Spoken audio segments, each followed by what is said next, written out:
বাঢ়নী পানীয়ে উটুৱাই নিছে বাহন। পাহাৰৰ পৰা নামি অহা পানীৰ ঢলত আবদ্ধ বাহন। প্ৰচণ্ড সোঁতৰ মাজত বাহন উদ্ধাৰৰ বাবে আপ্ৰাণ চেষ্টা।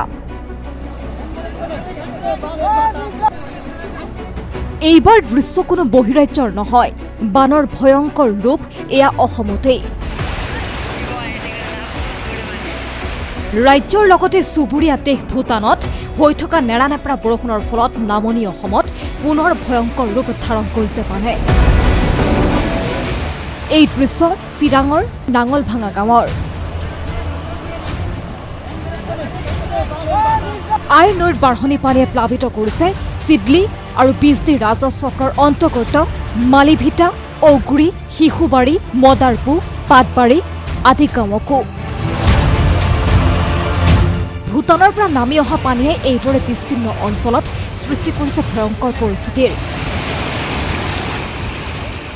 এইবিলাক সৰ্ব ডাঙৰ এটা বান আৰু এই বানৰ ফলত আমাৰ এই অঞ্চলত 3টা BCDC ঔগুৰি, পাটাবাৰী, নাঙলভাঙা, বেচৰবাৰীৰ BCDCৰ কমেও 25-26টা গাঁও বানৰ কবলত পৰিছে আৰু লগতে কিছুমান গাঁও পানীৰ তলত সোমাই গৈছে। লালাই নৈ আৰু নাঙলভাঙা নৈৰ বাঢ়নী পানীয়েও 28খনকৈ গাঁও জলমগ্ন কৰি সৃষ্টি কৰিছে হাহাকাৰ পৰিস্থিতিৰ। হুৰা হুৰে পানী বাঢ়ি অহাৰ ফলতেই বিচ্ছিন্ন হৈ পৰিছে যাতায়াত ব্যৱস্থাও।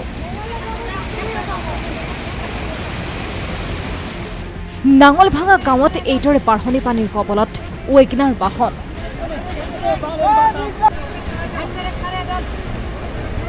স্থানীয় লোকে আপ্ৰাণ চেষ্টাৰে উদ্ধাৰ কৰিছে পানীয়ে উটুৱাই নিয়া বাহনখন।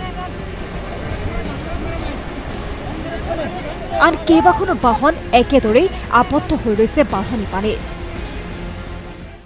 বাইক মাৰুতি এখন অলপ আগতে ভাঙি গৈছিলে, মানুহে উদ্ধাৰ কৰিলে, গাঁৱৰ মানুহে যাই কিছুমান উদ্ধাৰ কৰিলে, ট্ৰেক্টৰ লগাই সেইখিনি উদ্ধাৰ কৰিলে।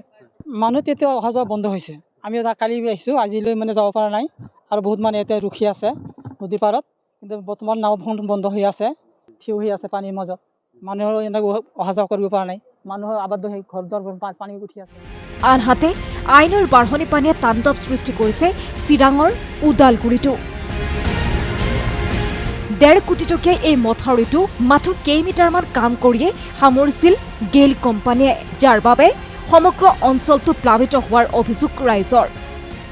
আইনত 1,40 লাখ টকাৰ এটা প্ৰজেক্ট আনি কাম কৰিবলৈ ৰাইজক লৈ কাম কৰাৰ এটা আশ্বাস দিছিলে। সেয়ে এই কামটোত আপোনাৰ 1,40 লাখৰ পৰা আমাৰ এটা বিশ্বাস 10,000 টকাৰ কাম কৰি বাকী টকা তেওঁলোকে আত্মসাৎ কৰিছে। গতিকে এইবাৰৰ কাৰণ আইনৰ বাঢ়নী পানীয়ে বুঢ়াই পেলাইছে বঙাইগাঁৱৰ অভয়াপুৰীৰ কেইবাখনো গাঁৱকো। মঙলবাৰৰ পৰা বাঢ়ি অহা পানীয়ে এইদৰে প্লাবিত কৰিছে 2 শতাধিক পৰিয়ালৰ ঘৰ দুৱাৰ। ইপিনে বানৰ সমান্তৰালকৈ খহনীয়ায়ো একে সময়তে সৃষ্টি কৰিছে তাণ্ডৱৰ। মানিকপুৰৰ বাঁহবাৰীত আইনৰ খহনীয়াত উচন হ'ল 10টাকৈ পৰিয়ালৰ ভেটি মাটি। আন নৈপৰীয়া সকলোলৈও এই খহনীয়াই মাতিছে ভাবুকি। একেই পৰিস্থিতি কলকাছিয়াৰ কাউৰজাহি, আমগুৰি, খাৰবাল্লি আদি গাঁৱত। বেকিনৈৰ বিধ্বংসী খহনীয়াই ইতিমধ্যে উচন কৰিছে শতাধিক পৰিয়ালৰ ঘৰবাৰী, খেতি মাটি।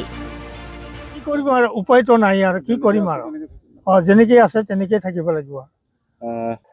পাৰ্কো অলপ আছে কিন্তু ৰখাই থৈ দিছে।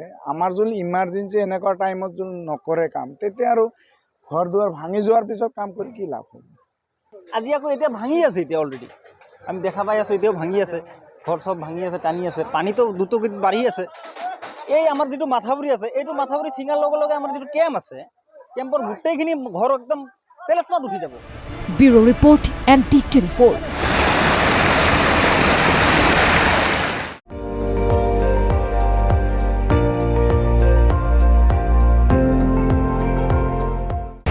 আপুনি চাই আছে ND24, সৰ্বশ্ৰেষ্ঠ নহয়, সৰ্বোত্তমৰ দৌৰ।